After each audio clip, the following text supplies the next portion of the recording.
Welcome, everyone, to the first edition of Talking Baseball Games, the content project of the SABR Games and Simulations Committee. I'm your host, Bruce McClure. In our first installment, we're talking with Gary Growe of Bangor, Maine. Gary, how are you? I'm good. I'm good, thanks. Certainly glad to have you here today. Why don't we get started by just tell the viewers a little bit about yourself and your fandom.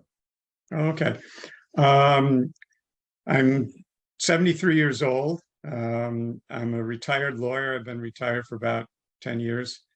I was a bankruptcy trustee in Bangor for pretty much the last 20 years of my practice.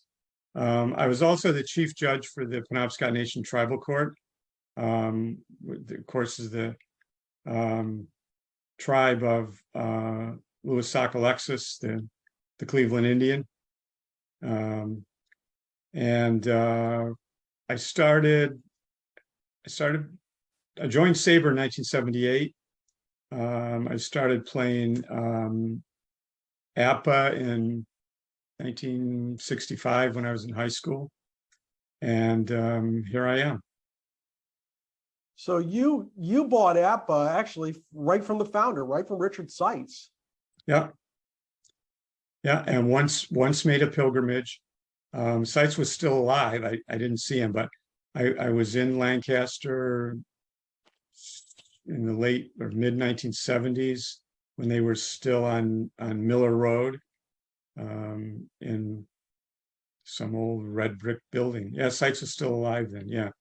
1001 Millersville Road, Lancaster, right. Pennsylvania. I can still see that building. Yeah.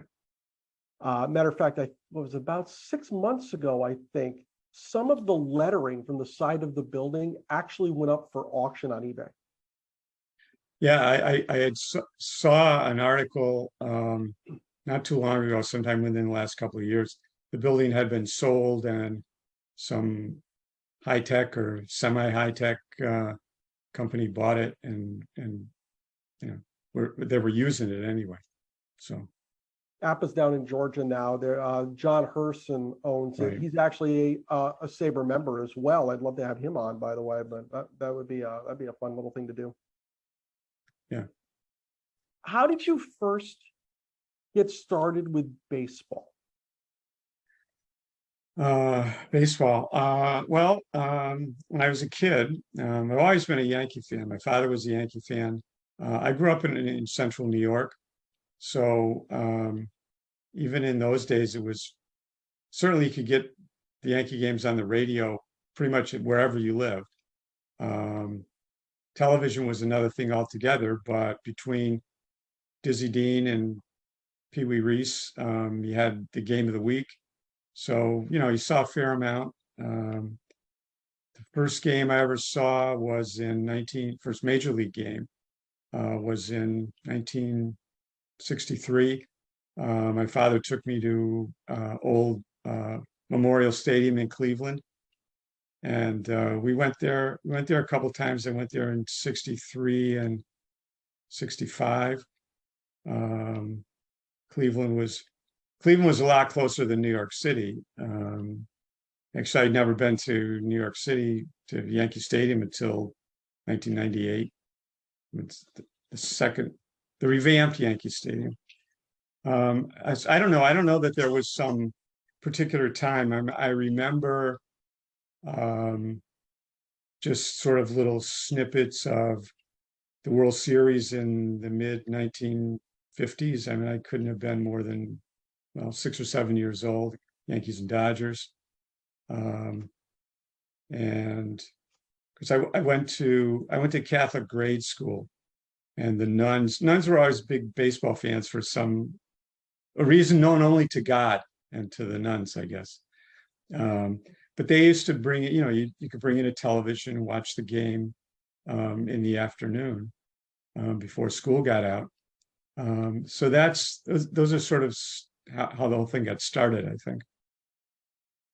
You know, it's funny you mentioned the nuns. My father was a congregational minister.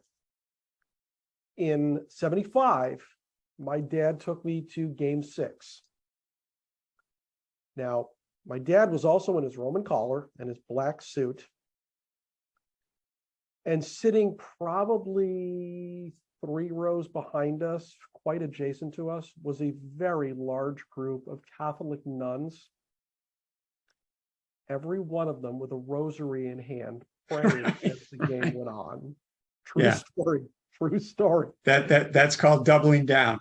That you bet it is. You bet it is. So I see these women in full habit with the rosaries, and I'm asking my father what's going on, and he just looked down at me. I'm about knee high and says, "They're praying baseball gets it right this year."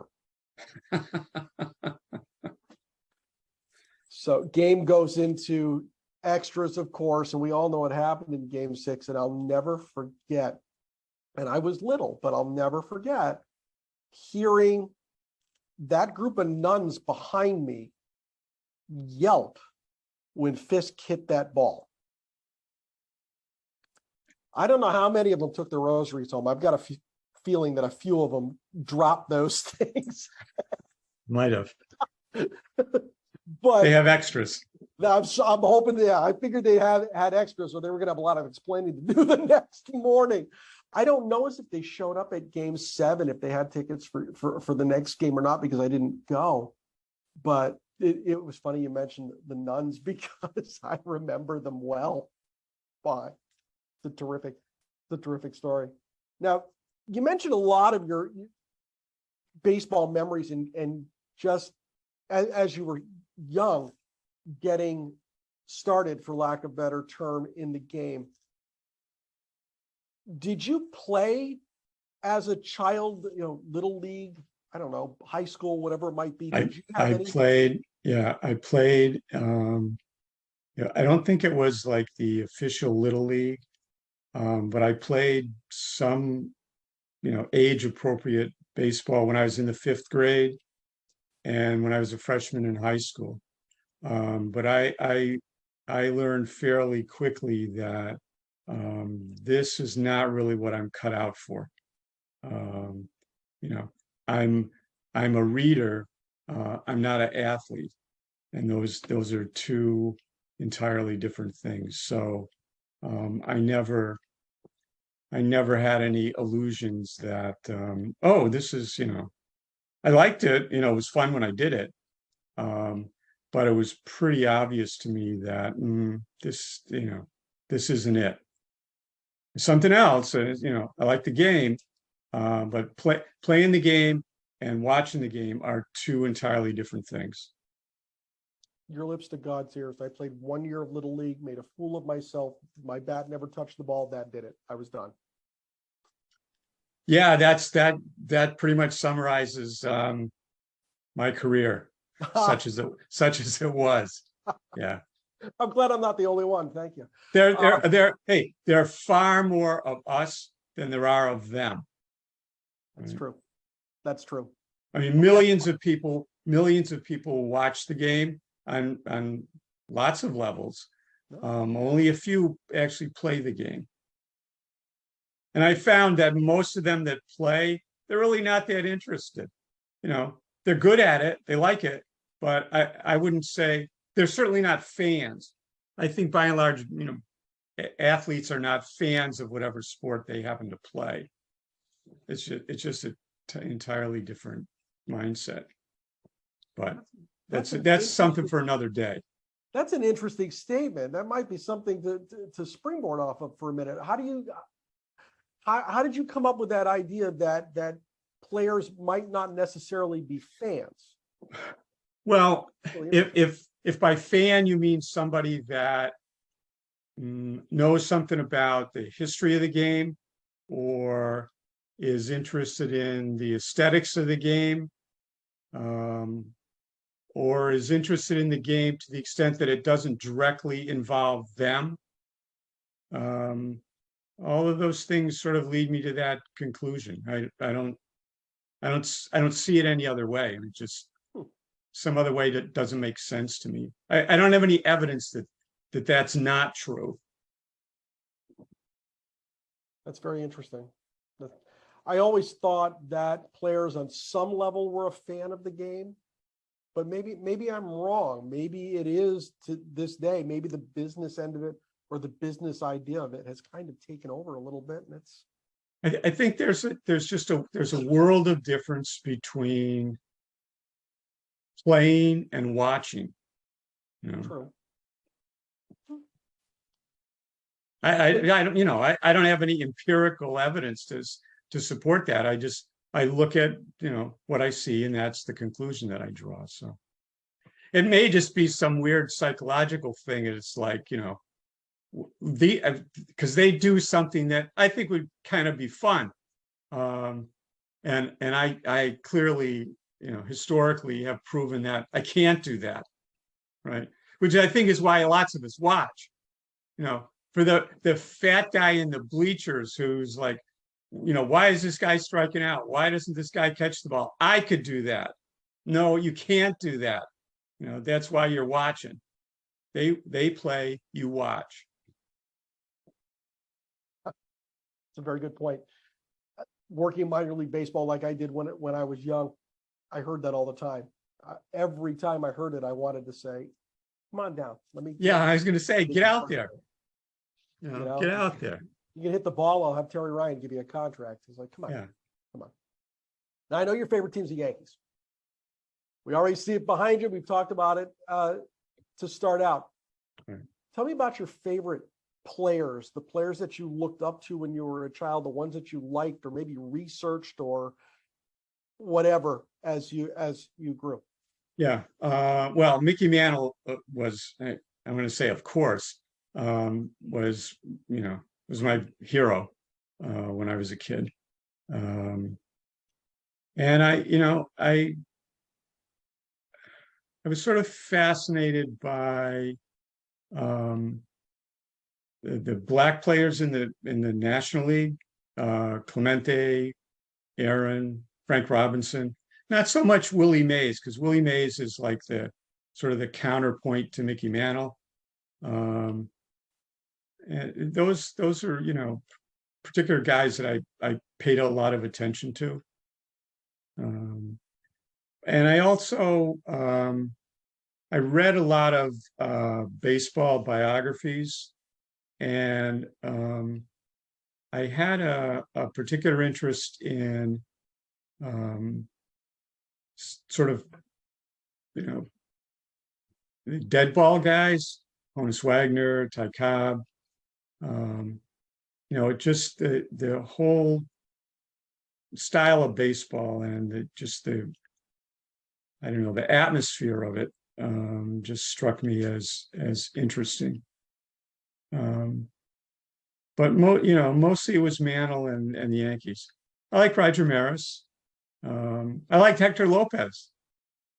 As a matter of fact, Hector Lopez passed away this summer, and I had earlier in the summer, it occurred to me that, you know, Hector is like 90 years old. It's like he's not going to last forever. You should write him a letter. So I wrote him a letter. I said, you know, I followed your career when I was in grade school, and you know, thanks. And he sent me back his autographs. You know, nice, you know, good luck to the family and all of that stuff. So yeah, so some of the kind of fringe ball players or the extra pieces to the puzzle. I've always had some, you know, interest with those kind of players as well. Hector Lopez used to keep his old uniform in the trunk of his car, so that if he ever got stopped by a fan or ran into a fan, not literally, obviously, but came across a fan, he could say, "Oh, you know, come on, this," you know, it meant so much to him that he kept that so he could show it to people in case, I don't know, in case they didn't believe him or something, I guess, I don't know, just that he knew that, oh, this is kind of, you know, it was a thrill for me to wear it. It's probably a thrill for them to look at it. And that's, I found that just, you know, and not sure charming's the right word, but it's kind of touching, you know. It's like, I think most guys, they retire, it's like, they may they have a little trophy room or something, but I don't think they keep their uniform in their trunk, right? Just in case, just in case, you know, maybe Steinbrenner's going to call, you know, I got to be ready. I don't know what he was thinking, but so. Interesting. You moved toward Hector Lopez. I was going to ask you if there were any of those fringe players or some of those players that weren't really big stars that you might have been interested in. And that's a great answer to that question. Now, springboarding off that, do you have any? I noticed the background that you have. Do you have any favorite baseball keepsakes that you've had for years that you've collected over time? Well, I'll give you what you may look at as a strange answer. I don't think of myself as a collector. I don't set out to like, oh, I want this thing or that thing. It's just I'm more an accumulator, right? I'm what sabermetricians call an accumulator. I'm a guy who's had a long career. You know, I never had 200 hits in a season, but I had 150 hits for 20 years. So I got a lot of stuff, right? There's no denying that. I got a lot of stuff.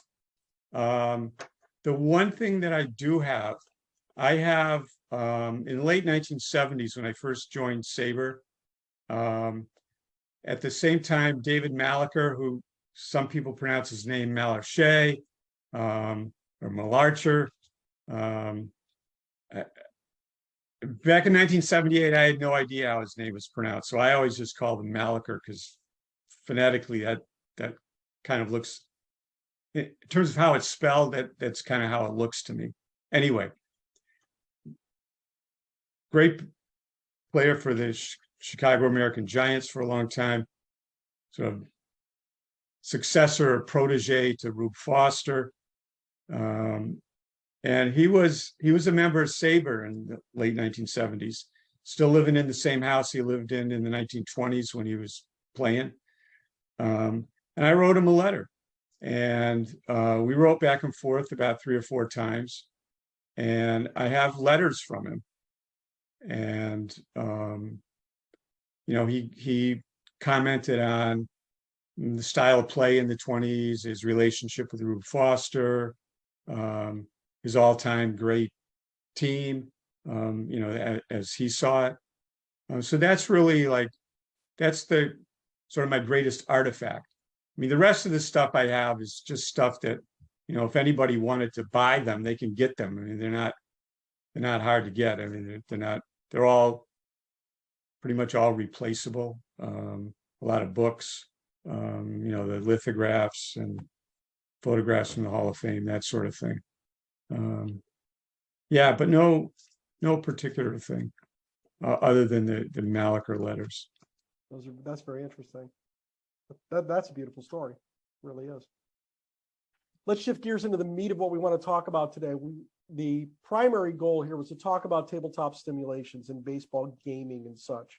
You've already alluded to the fact that you've been playing APA since the days of good old J. Richard Sites. Did you play any other games before or after deciding on APA? No. Okay. No, you mean I can't even remember what it's called. Those other religions. I don't, okay. There too. But How no. did you settle on APA? I don't know. I used to get Sport Magazine, and I suspect it was just from an ad. And you'd send them a letter. They'd send you like a brochure with a little card. I'm an old altar boy, so the Sites was onto something. I don't know if he was conscious of this, but the APA cards are in lots of ways. They're not the style and the form. To Catholics, these things look like holy cards. The holy cards are, you have a picture of the saint on the front. Sometimes, they hand it out at first communions or weddings, mostly funerals, but you have the saint and then some little religious, you have a prayer or some religious saying on the back. And, they're kind of like the same size. They got the saint or the ball player's name and all this stuff on the front. So, and they're like playing cards.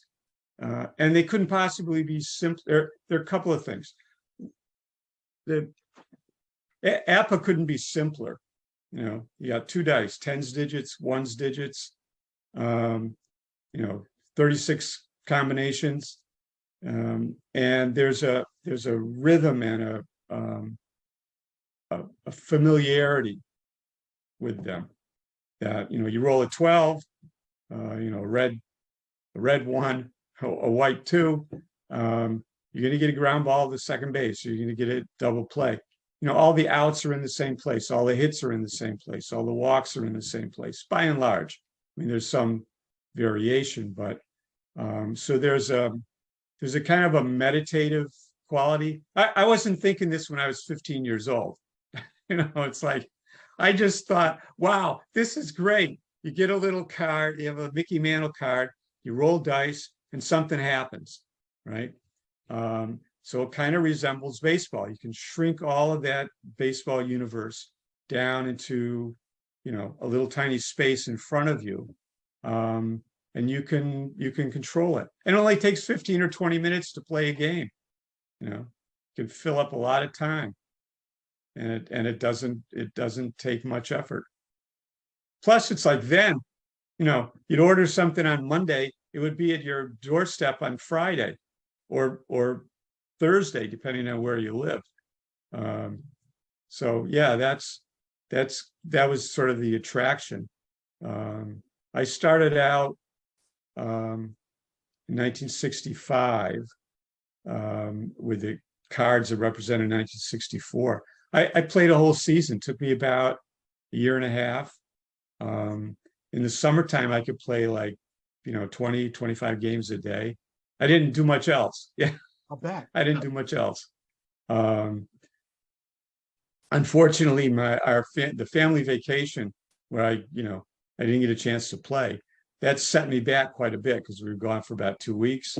So that put me way into the next school year. But I waded through. Yankees beat the Cardinals in 7 games in the World Series. Because you could pitch, you know, the Cards don't get tired, and they hardly ever get injured either. So, you know, you could pitch aging Whitey Ford, you know, start him 40 times. You get 4 starters, 160 games. Pretty much everybody would get 40 starts. So that's interesting that you would say that. You're talking about the usage of players. I think some of the beauty of tabletop baseball is that we get to determine how that season unfolds. And it sounds like you did the same thing back then. Yeah. Where you played the guys that you wanted to play, you know, whether or not the injury numbers came up or whatever it might be. Yeah. You know, the idea that the big selling point, at least in their advertisements for APA, was that you get to be the manager. You know, so there's a certain sense of control that you have that's sort of built into the game. And yeah, the other part about it is, you know, now I'd be hard pressed to name like 3 guys on the Colorado Rockies, or, you know, 3 guys on the Detroit Tigers. I have no idea, and probably even less interest. But back then, you know, you play 162 games with somebody, you know, every guy on the team, right?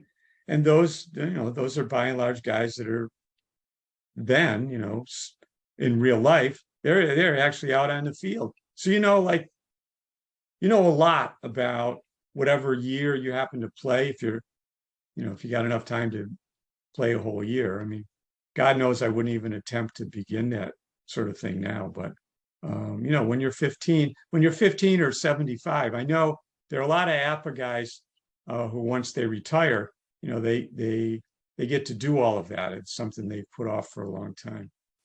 I still play. I've actually been in a league for about 43 years, 44 years. with one of my brothers, and over the course of time, 2 or 3 or 4 other guys, people that we know, and my brother's son, who's started sitting on my brother's lap, spoiling his games when he was 5. And now Zach is in his mid-30s, and he plays with us. So nothing like 162 games, though. Is that a cards and dice league? Yeah, it's an Apple league. It's like it's an all-star league. Mostly, there's only 4 teams. You have 18 guys on a team. So we're playing with the 72 best guys in history. I'm not one of the. I'm not a traditionalist, I guess, or a strict constructionist, I guess is a better way to put it. In terms of how I use the players, how I use the cards.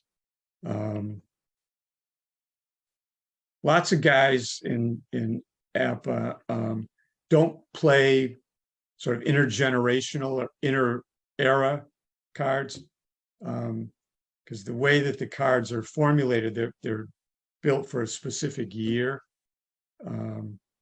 So they don't mix like dead ball guys with, guys from the 1950s or current players. I don't care about any of that. If you can get past the idea that these are just paper representations of something, and you play with dice, it's not real in an objective sense. It's real in an imaginary sense. So why not have, Hugh Duffy from the 19th century be on the same team as Aaron Judge, right? I mean, lots of guys, that's heresy, or apostasy is better. It's like, geez, can't have that. But we don't care about that.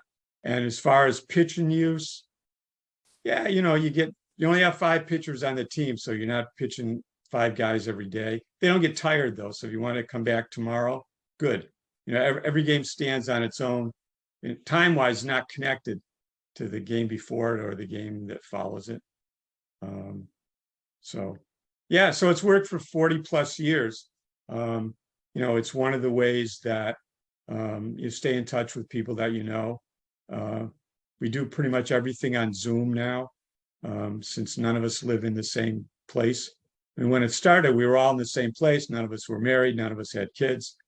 Some of us didn't even have jobs, right? So we had lots of free time. But here we are, 40 plus years later. That's got to be a record for a face-to-face cards and dice league, something it's like long, that. It's long, but when I go to different APA sites, I see guys that have been doing it longer, with lots more people. Which I can't imagine. I mean, I won't say that the league's a closed society, but after 40 years, after about 20 years, people have, anybody who's played any kind of game knows that the people that they play with have certain habits or peculiarities, and some of them, it took a while to like wear off the rough edges, because some of the things are like deliberately aggravating, and it takes a long time to get used to that, or to sort of get past that. To bring in somebody that I didn't know, or even somebody that I knew, I just hadn't like played the game with him for a long time or ever. It's like, I'm too old to start that. I don't have time to I'm not planning on another 10 or 15 years to get used to somebody's weirdness. Now, I can only imagine the way that some of these leagues are organized. I never played in a face-to-face computer league, whatever it might be. My gaming was on my desk at home, kind of the same way you do. I'm replaying a couple of seasons right now. But can you imagine trying to organize, a 10-team league, let alone a 24 or 26 or 30-team league Yeah, I can't. I mean, I'm the Lord High Commissioner of my of my league. So, and I only have like three other guys that I have to account for. But sometimes it's like herding cats. I mean, Yeah. we only play a 15 game schedule. Back in the old days, we used to play like sometimes a 30 or 40 game schedule. That's when we didn't have wives or kids or people that could say, "No, geez, are you crazy? You can't do that." And what a waste! What a terrible waste of time. So we didn't have those sort of roadblocks. But now it's like everybody's got a wife or kids or jobs or something that they have to do. So just we only play like you play a 5 game series, three against the other three guys. You only play 6 times a year of the whole league plus the World Series. We usually start right after the World Series, and with luck we're done by opening day.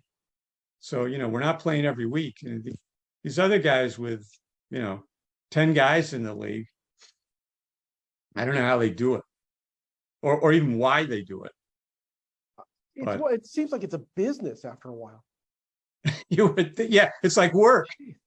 Yeah, it's like work. Now it's like, oh, good, we're going to play this week. We haven't played in a month. Here we go.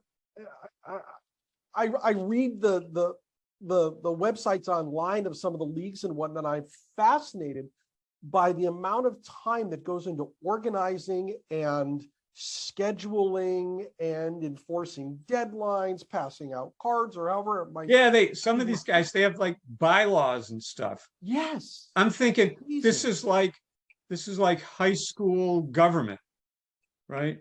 Or the YMCA clubs or something. It's like, no, man, I don't want that. God, after practicing law for 40 years, the last thing I want to see is a rule book. I don't have rules. I can write all my rules on. I can write all my rules on a 3x5 card. Everybody knows. Yeah, everybody knows what they are. Don't do anything too crazy.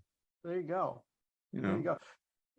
You really touched on a lot of the other questions that I had for you today. One of the things I wanted to discuss was, how has tabletop baseball gaming enhanced your fandom of either the Yankees, Major League Baseball in general, or just baseball, period? Or how is it really connected to your sense of the baseball community? Now, you touched on the fact that some of these leagues are this walled garden community.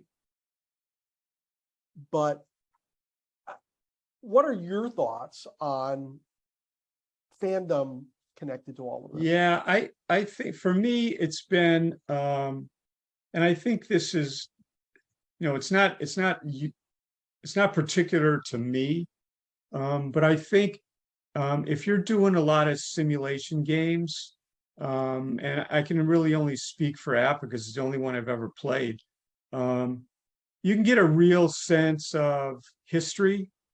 If you woke up one morning and wanted to find out about the 1915 Red Sox or the 1934 Cardinals or any team or any player in history, for $50, you can get a game, you can get cards, and you can play, and it doesn't take very long. You could play 15, 20 games, play, depends on how deep you wanted to go, but you can find out this is what a particular player was like in a particular year. And if you, after a couple of decades, right, a lot about a lot of guys, and you can get a sense of, okay, how far away is some great celestial body like Stan Musial or Ricky Henderson? how far away are those guys from any other guy? Any other current player, any other contemporary player, with whoever the subject guy is. And you can get a sense of how teams are constructed. So you can get a sense of the dynamics of, what's the difference between a really good team and a bad team. And one of the things that I've learned is that good teams don't stay good. Franchises can stay good for a long time, but teams, 3 years, 5 years, tops. And lots of good teams, they're good for a year, they're good for 2 years. But it's just the natural order of things. People don't stay the same age. Players don't stay the same age. Players aren't as good they're not robots, right? They're not robots. I think it's just that sort of historic depth that you can get. I think you particularly get it from Apple. I mean, I don't know that other games have the sort of backlog of seasons and of players. I mean, I have probably 40, 50 different seasons, half a dozen other kinds of sets, lots of Negro League guys, Japanese guys.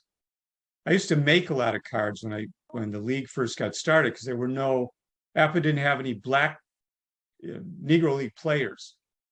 So I made a lot of cards. So you can get an insight into lots of different time periods. And I think that you can sort of play off that by reading. And when I get out of college, I wanted to be a sports writer when I was in college. And I have a degree in journalism, and I didn't get a job in the journalism world after I got out of college, is why I ended up in law school. So what can I do? I'm a really good reader. Let's try that, right? See if that works. But you can sort of read about, go back to my point was, when I get out of college, very, very few people were making a living writing about baseball. You had no internet. If you wanted to do research, you had to go to the library, get a microfiche machine, and sit down, in the dark or the bowels of the library and grind that stuff out. Nobody was writing, they weren't writing biographies, even the most other than Babe Ruth. Most of the biographies were juvenile biographies. They weren't sort of historical biographies in the sense that you think of, sort of military biographies or biographies of famous politicians. And I realized, Gary, when you get out of college, they're not going to let you go to New York and be a beat writer for the Yankees. That's not going to happen. You're going to have to watch high school kids play sports badly. And you're going to have to do that for a long time. And I said, oh God, what a penance. That would be torment. That wouldn't be fun. That would be work times 10. Spare me. I can't possibly do that. But anyway, I kept reading. And now there are lots of guys that are making a really good living writing sports books. I mean, it's a whole new world. When you have every bit of information that's available to any human being anywhere in the world, you don't even have to go to obscure places. It helps. But you can write a lot of stuff without ever leaving your house. So anyway, I'm not sure what the question was anymore. You got to remember, I was a lawyer for 40 years, so people paid me to talk. They didn't pay me to shut up, so I think stop. you've done a good job of telling us how tabletop gaming is sort of enhanced your fandom, because one of the things that you mentioned was reading. Now, you had also mentioned you've got 40 or 50 seasons in your home there. You could actually go into all your cards and pull out a player's entire career, spread it out in your desk, and you could discuss that player's career based on what you're reading in the cards with whoever's in the room with you. Yeah, exactly. Yeah, or just pick out one guy. You could pick out the most obscure guy ever. Exactly. And say, look, here's this guy, and he played with this guy and this other guy. I wonder what these guys did after the game. Where did they go? Where did they stay? Did they like doing it? Was it fun for them? What did their family think? They're gone all year. I think kind of at the same time that at the beginning of my interest in APA and before I started up the league, you had things like like Peterson's only the ball was white, and the glory of their times, all these sort of oral histories. That was just the very beginning of that. And I think that's, I was really inspired by all of that. I thought, wow, this, what could be more fun? Writing about something that you really enjoy. And then I realized, yeah, except these guys didn't start out doing that. And these guys had other ways to support themselves. They didn't just sit down and say, I'm gonna write, a book of the month club with oral histories of guys that played in 1915, right? That's not how it works.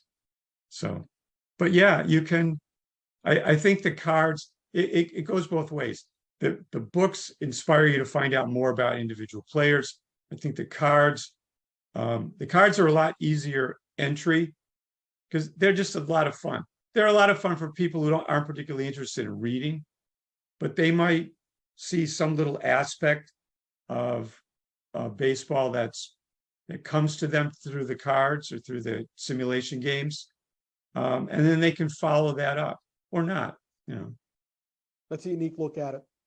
Yeah, that's instead of just we're in this league and I'm out to play and beat my other 11 guys in the league and be league champion again and whatnot. Yeah, I just our guys, I would say probably half, at least 40% of our league are pre-integration Black players. Lots of Cuban guys, lots of Black players from the 50s and 60s, because there aren't that many American Blacks now. It's like, they're fewer than there were like immediately after Jackie Robinson. That's true. We've even had the occasional visit from Sadahara O, E.G. Sawamura, the guy, the Cy Young Award of Japanese baseball. E.G. didn't do too well. E.G. was 0-6 and never came back. But kind of like his life, the poor guy. Anyway, that's a topic for a SABR bio. Yeah. Oh yeah, it's a fascinating story. Don't get me started. We don't have time. We're gonna wind it up. Where do you see all of this with game? Where do you see it going in the future? Well, I think there'll always be a place for the cards and dice, but I suspect that the target audience is just sort of aging out, and I'm not sure where cards and dice may just be an artifact in 10 years, 20 years. I'm not sure, and just replaced by something on the computer screen. But you never know. You never know. cards and dice are easy to pick up for little kids. You know, if you get them, you have to get them old enough so they don't try to eat the dice. But you know, my nephew started, you know, grasped the concept when he was 5 or 6. You know, just, you know, yeah, this dice is the 10s, this dice is the 1s, and then you match them up with the numbers on the guy's card. And you know, like I said, he sat on my brother's lap when he was too little to play, but you know, my brother would let him roll the dice, and he could read the dice and read the cards. And you know, by the time he was, I don't know, 8 or 9, he was playing with us. You know, he knew who was good and who wasn't good, and you know, he had a lot of fun. So you know, I don't know where it's going to go. I think it'll still be around. I don't think it's going to go away. I think lots of people like it. I kind of have an affinity for the cards and dice, but you know, there'll probably always be a place for them. But I think it'll be far more widespread on a computer screen. Although it's, you know, it's nothing blows up, and none of the players can fly. You know, they're not bulletproof. Or you know, they don't come out of a radioactive ash can or something. You know, I don't know. It's hard to predict, especially the future, right? Yeah. Now, I know Stratomatic had their best couple of years these 2 past recent years. I bet. They were filling orders out of I think it was one of Hal's kids had an apartment in Brooklyn, and if I'm right, it was his son and a couple of their friends were filling orders up to the wee hours of the morning out of the kid's apartment. It was, yeah, I've seen things in, you know, just generally online or in trade magazines, I guess, that board games have made a big comeback in the last 5 or 10 years, and particularly, you know, during COVID. You know, app has been around 1951. What are we up to now? 75 years. That's a long time. yeah. You know, they still have Monopoly games, I think. You know, I don't have one. I haven't played one in a long time, but they're still around, you know. So I'm optimistic. Well, let's put it this way. I mean, even if baseball went away, I think people would still play board baseball games, simulation games. Probably not for long, but No. you know, you never know. You never know. This has been fun. Yeah. Yeah, I really appreciate it. Gary, thank you very much for Sure. coming on this first edition of Talking Baseball Games, a content project of the SABR Games and Simulations Committee. Looking forward to doing more of these for you. Watch the channel, watch the website. There's more of it coming in the near future. Thanks all for watching. We'll see you next time. Thank you.